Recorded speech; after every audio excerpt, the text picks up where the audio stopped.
the RAF, the Navy are all hemorrhaging people. People don't want to serve as they used to in the armed forces. I'm Venetia Rainey, and this is Battle Lines. I've made wartime decisions. I know the choices are never clear or easy for the leadership. I just find bombs and I find dead people, but it's a really scary thing for me.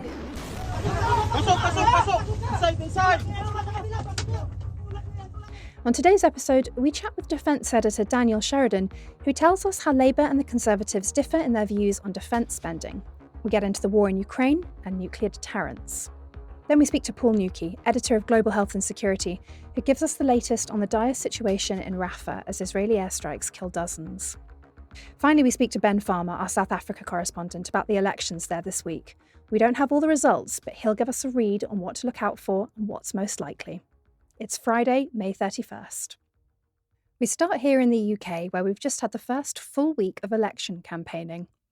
Defence is a major concern for both political parties and voters.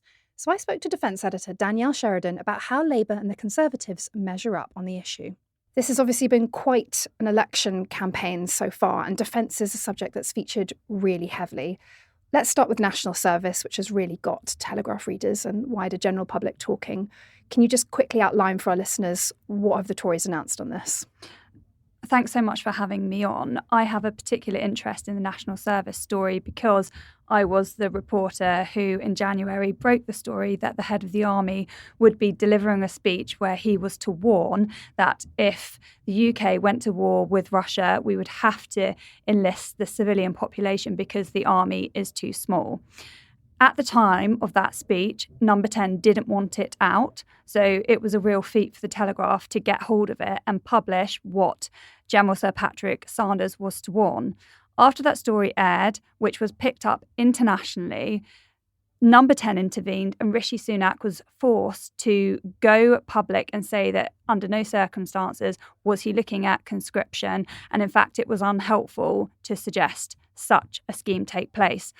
Fast forward to pre-election campaigning, and lo and behold, Sunak is using the idea of national service as his major campaigning election tool.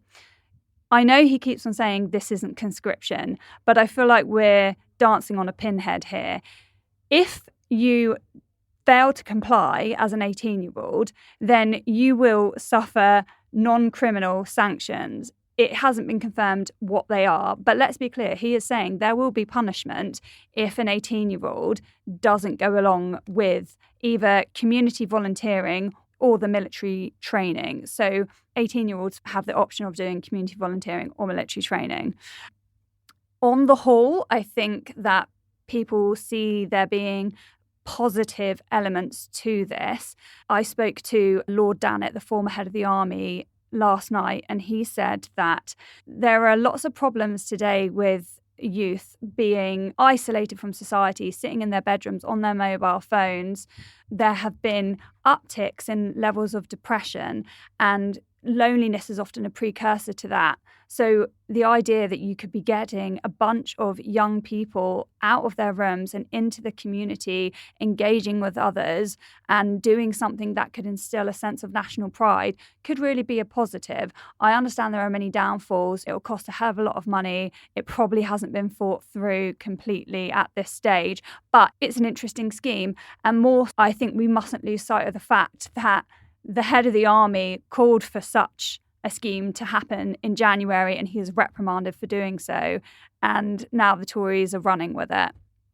But Labour has been very dismissive of it. And I've spoken to some really senior military figures who've told me, in fact, I'll read you something someone said, who I'm obviously going to keep their name out of this, but a senior military figure said to me, "I think Labour's dismissive and belittling response is a mistake and unhelpful. This is too important an issue to play politics with."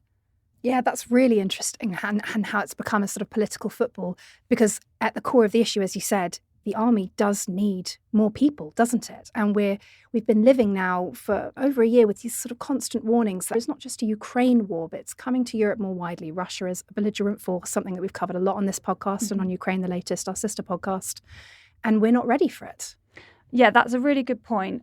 Everyone has warned that if Russia wins, we all lose. So the importance of supporting Ukraine in its fight against this illegal invasion is paramount.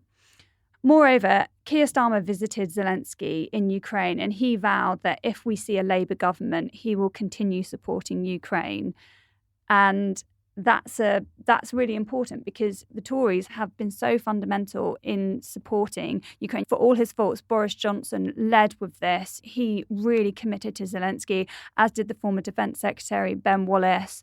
We really were an incredible force, and I think we can always look back and be proud of that. It won't be forgotten how the Brits stood up in this moment and were supportive.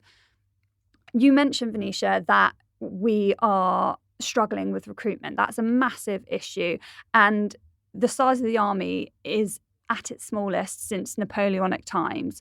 However, and that has happened under the Tories, and Labour has constantly said that we are seeing our armed forces depleted under Tory leadership. But they haven't said that they would reverse Tory cuts to troop numbers. So I think it's interesting to compare how defence will fare under Labour. What we know right now is that under Rishi Sunak, the Tories have pledged to raise defence spend to 2.5% of GDP by 2030. I think it went from 2.2% and will go up to 2.5% by 2030. They've also said that they will invest $75 billion over the next 6 years into defence. That's a huge increase. Labour cannot confirm what they will do. So a Labour source told me last week, we will set out a credible plan to get to 2.5% as part of our defence review if we win the general election. They're being very reluctant to commit to this 2.5% figure. And I think that's concerning people. I recently travelled with Grant Shapps to Scotland, where we went to a shipbuilding dockyard. And he said to me that he was scared of the safety of the country if we have Labour in government. He repeatedly during our time together pointed to Trident and that Keir Starmer served under Jeremy Corbyn, who we know does not believe in a world of nuclear weapons. He says that he cannot forget that the new Labour Party leader was the same man that served under a Labour leader who doesn't support Trident, who doesn't believe that we should have nuclear weapons. And he said that everything that we've seen with Russia and Ukraine, with China being increasingly antagonistic towards Taiwan, with the importance of the Indo-Pacific, we're concentrating on the war in Ukraine right now, but it's not just Europe, it's also in Asia. How can we be so naive that there could be a world without nuclear weapons? And he believes it's dangerous to have someone in power that, whether or not he supported those ideals, worked for someone, served under someone who did support those ideals. So even though we have the Prime Minister talking about, national security being at threat under Labour, Keir Starmer has pledged his commitment to the UK's nuclear weapons. He has said it's unshakable and absolute. He did also commit to raising defence spending to 2.5%, but as I mentioned earlier, they haven't set out a timeline of this. So you've gone through the Shadow Defence Secretary's manifesto earlier this year. What kind of things did he talk about?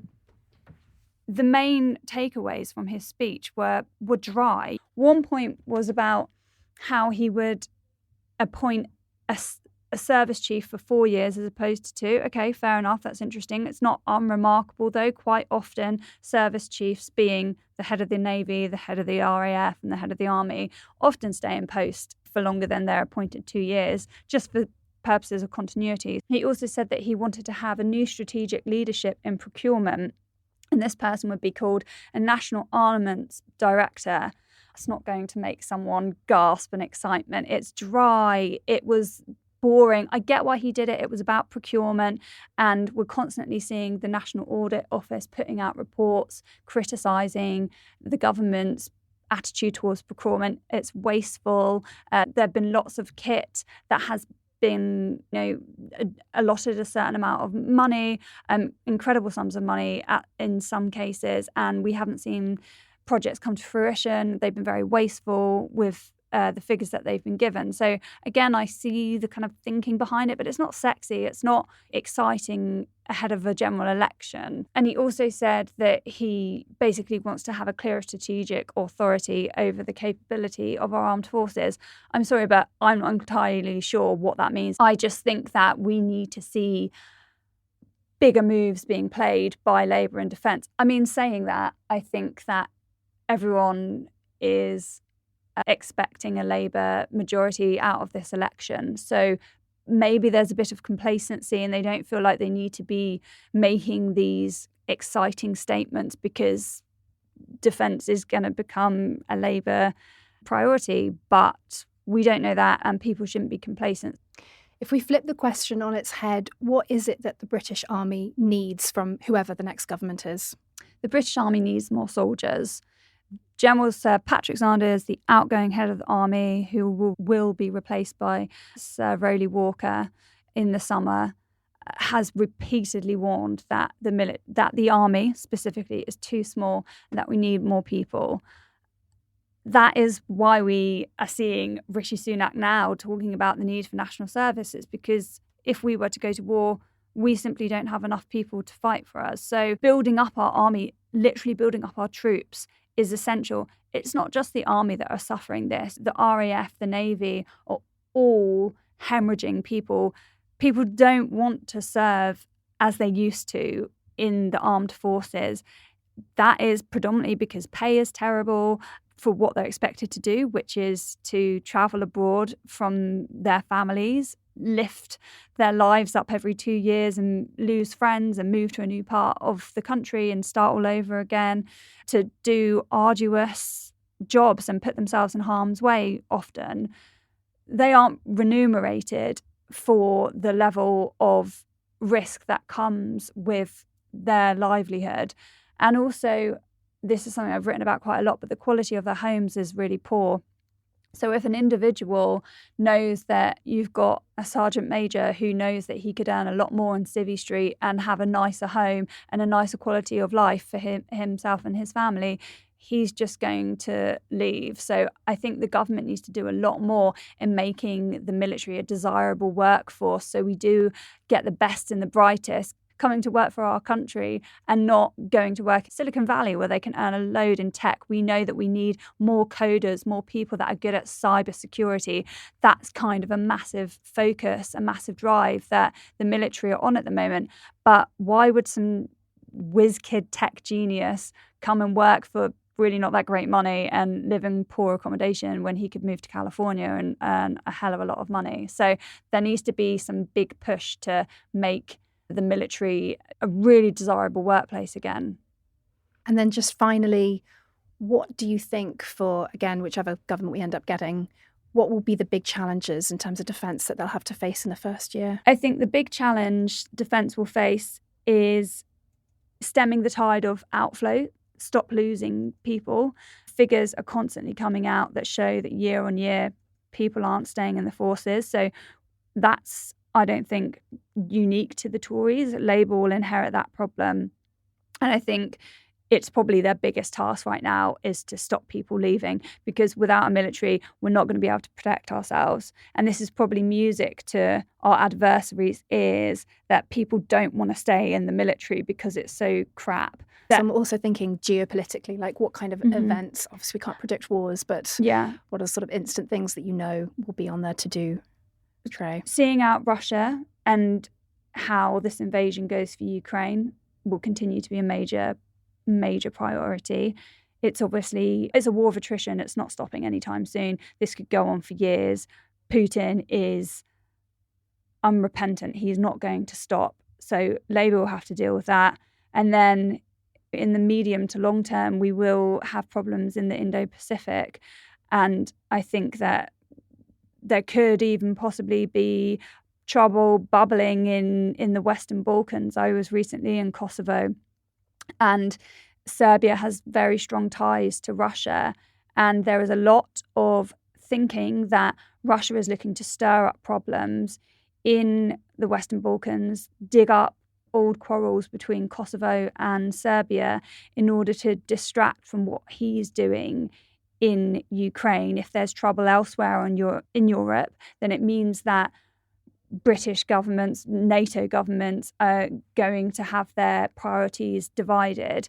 So I think that on the geopolitical stage, certainly, war on all fronts is going to be a massive problem for the next government, and how they deal with it. It's expensive. We're pledging to keep pummeling money into Ukraine. We are giving them, our stockpiles. Are we replenishing our stockpiles so that we are then protected? Is that happening fast enough? That's a question that they'll need to be looking at. When we donated 14 Challenger 2 tanks to Ukraine last year, Sir Patrick, current head of the army, warned that it means that our stocks will be weaker, that we will be temporarily weaker because we don't have these tanks. This is something that needs to be constantly reflected on, because we can't be giving away all of our kit and then suddenly find ourselves barren and without the protection we need. The big kind of counter argument to that is the UK is part of NATO. We're never really alone. We aren't just one force. We're part of a much bigger network. But I think it would be naive to think you can have a smaller stock because you can rely on your neighbour. Thank you so much for joining us, Danielle Sheridan, our defence editor. Next to Gaza, where the war continues despite major legal rulings and international courts attempting to slow things down. I spoke to Paul Nuki, our global health security editor, to find out more. So I want to catch up on the situation in Rafah, because last week we missed quite a few developments that came after we recorded the podcast. Last Sunday, we had an Israeli airstrike on a refugee camp in Rafah that sparked a massive fire that we now know has killed 35 people. The reports that initially came out of that were pretty horrific. Can you tell us a bit more about what we know now about what happened, the damage that was done, and what the Israeli explanation has been? Yes, it was a terrible strike. It was targeted at two Hamas terrorists, two people actually who had been arrested for terrorist offences more than a decade ago and released nearly 10 years ago. But they were targeted in a tent outside Rafah. And although the missiles used were reasonably precise, they sparked an inferno in tents nearby, killing at least 35 people, probably more, and injuring many others. And what's the Israeli explanation been for why there were so many deaths and why the fire started? Well, the Israelis describe it as a tragic mishap. Those were the words used by Benjamin Netanyahu. They say that a fragment of shrapnel ignited either fuel or an arms cache, causing the fire. The question, though, for military lawyers will be whether the strike and the risk inherent in it was a proportional use of force. Under military law, you are allowed to wrap up collateral damage, but it is dependent on the strategic gain you expect to make. And at best, these were minor targets without huge military gain that is obvious, and striking them so close to a tented community created real risk that should have been foreseen, I would have thought, is the conclusion by most lawyers. Can you tell us a bit more about this tented community? Was it something that existed before? Are these people who have been displaced previously? Who was there?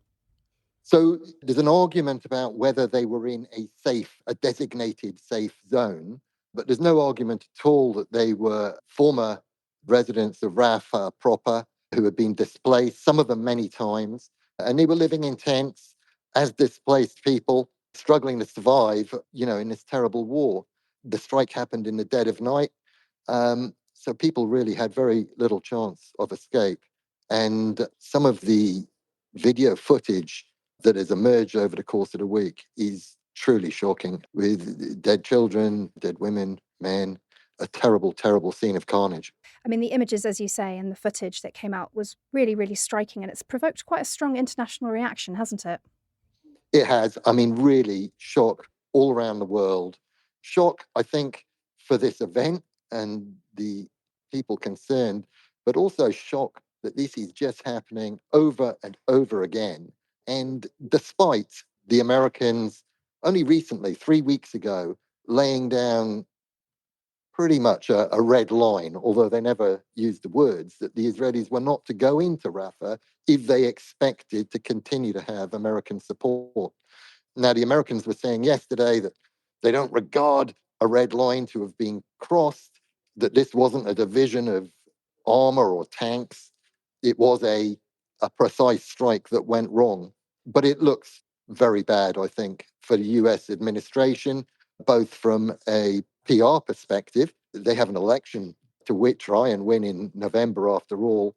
But also, I think, from a legal perspective, if this does turn out to have been a war crime, if prosecutors in the end decide that this was not a proportionate use of force and that a carnage like this could have been foreseen, then the Americans will be accessories to that as they supplied the weapons concerned. Yeah, and I think the legal questions circulating have become particularly sharpened or heightened by the fact that we had two massive rulings last week. One from the International Criminal Court. The Chief Prosecutor, Karim Khan, said that he was seeking an arrest warrant for Prime Minister Benjamin Netanyahu and the Defence Minister, Yoav Gallant, alongside Hamas leaders. And then we also had the International Court of Justice demanding that Israel immediately halt its military offensive and any other action in the Rafah governorate. I think for some people, from what I've been hearing and seeing, it feels like we've had these legal rulings from what are supposed to be sort of benchmarks from international rule of law systems that were set up post World War II, and Israel is just ignoring them. Well, so far, Israel is ignoring them, although I think behind the scenes, there is real anxiety and concern. International law moves slowly, and it's often derided for doing so.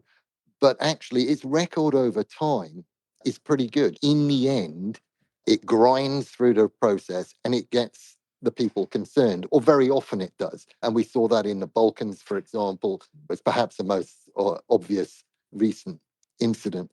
And so I think that Netanyahu and Gallant personally will be very concerned. It will certainly restrict their movement if the court decides to push forward with the prosecutor's request for arrest warrants.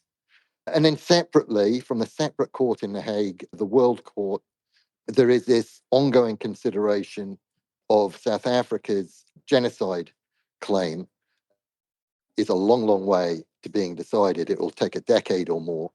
But last week, what the court was doing was firing another warning shot, really. It's saying, look, we are investigating a possible, plausible genocide, and to reduce the risk of that going on or that occurring, we're asking the Israelis to stop operating in Rafah. Now, clearly, they're not abiding by that. This strike came after that ruling. There was a strike again soon afterwards. And today, the Israelis are claiming to have gained control of the corridor that runs between Egypt and Gaza, a strategic must in the Israeli military's view, as it enables them to control the smuggling routes that run between Gaza and Egypt. And just finally, I'm interested thinking big picture. You're editor of Global Health Security and you cover conflict constantly. How is this war? How does this war compare to other conflicts that you've covered in terms of the damage on the ground and I guess the way that it's being prosecuted? It's a really good question. I think this war does rather stand out, and it stands out for a few important reasons. Firstly, because of the West's relationship with Israel and the area, it is extraordinarily well covered. It's screen to screen across our media. And there is also the most appalling images from both sides coming out of this war. So it's very visceral for people. Israel is still a democracy. It's one of the few democracies in the region. And I think people have an expectation of democracies that they behave according to the rule of law, even in a war situation. So I think that is also heightened interest and heightened anxiety because rules are clearly being broken. And finally, I think I'm here at the World Health Assembly in Geneva at the moment. And I talked this morning to the WHO official who heads up help for that region. And she spoke really emotionally about it. It's not just the numbers who are dying, but the numbers who have been injured and continue to live with those injuries in the most appalling circumstances. These are young children who've lost limbs, sometimes multiple limbs, people covered pretty much head to foot in burns, older people with chronic conditions like leukemia, like diabetes, who are simply unable to get the medical help they need and are now dying. It is really the most terrible situation. And it's affecting people here really quite deeply because although they're doing their absolute utmost to get help in terms of personnel and medical equipment, it is extraordinarily difficult. And every step they take forward, and a few weeks ago it seemed that hospitals that had been destroyed were once again managing to operate. But every step they take forward, they get a knockback. And this week has been one of those. Paul Nuki, our Senior Editor for Global Health Security. Thank you so much for joining us, Paul.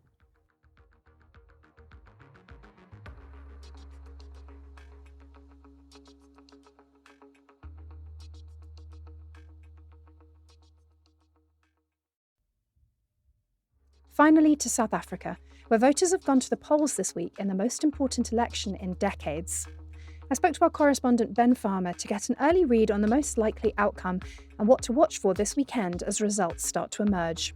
Hi Ben, can you start by giving us a bit of background leading into the elections? What's the mood on the ground in South Africa? Yes, so this is the closest election we think that South Africa's had in the past 30 years. The country's been ruled by the African National Congress all the way since 1994 when White's rule ended.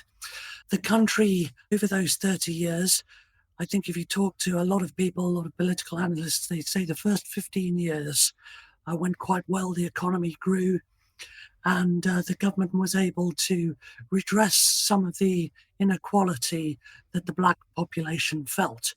The last 15 years have been more difficult. The economy has struggled. There was a lot of corruption under the former President Jacob Zuma. And now, as we are in 2024, there has been a lot of disillusion really with the ANC in general. The unemployment level in South Africa is horrendous. It's about 33% overall. For the youth, it's much higher. The crime levels are very worrying. I think the latest crime figures showed that there are something like 85 murders a day. Public services are crumbling. Infrastructure is crumbling. And there is just a concern with a lot of voters that the country is not going in the right direction. So that's really been the backdrop to what is the closest election we've seen of the post-apartheid era. And who are the significant rival parties? As well as the ANC, then you have the main opposition party, which is the Democratic Alliance. In the last election in 2019, I think it got about 22% of the vote. Then you have a couple of very radical left-wing parties.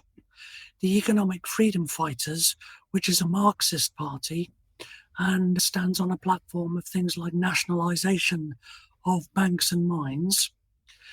Then you have the MK party run by Jacob Zuma, the former ANC president, who has split with his party, set up his own party just in the last 6 months.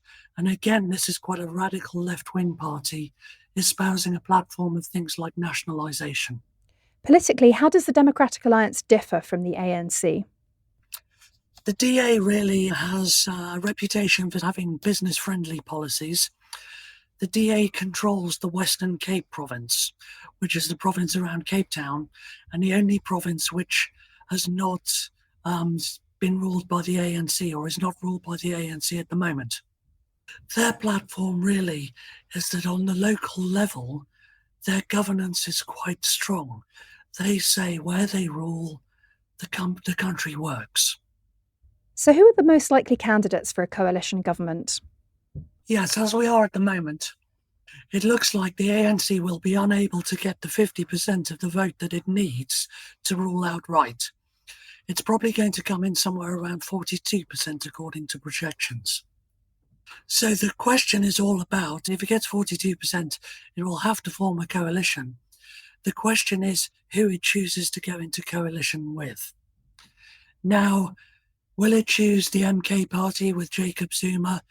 That looks unlikely because there is so much bad blood between Jacob Zuma and his former comrades in the ANC. And because Jacob Zuma presided over so much alleged corruption, I think a lot of people in the ANC would see going into coalition with him as toxic. So who do you have left? Will they go into coalition with the EFF? Now, some on the left wing of the ANC may like that, but some on the middle ground of the ANC may think that would be very damaging. The EFF really are quite radical. Some of their ideas are Marxist. And there would be concern, I think, in the ANC that going into coalition with them would alarm the markets and would alarm the rand. So who are you left with? Depending on how high they get, how close they get to 50%, maybe they could scrape together a coalition with some electoral minnows, some parties that are just going to bring in a few percentage points. But if they bundle them together, they may get over the line. Or maybe they would go for the DA. But that would alarm, I think, some people on the left wing of the ANC who see the DA as too right-wing and also as too white. So in the next 2 weeks, all this will get hammered out. But it looks like it's going to be a very interesting time in South African politics. That's all for Battle Lines this time. Please join us again next week for more of the Telegraph's best foreign reporting. Goodbye. Battle Lines is an original podcast from The Telegraph. To stay on top of all of our news, analysis and dispatches from around the world, subscribe to The Telegraph or sign up to Dispatches, which brings stories from our award-winning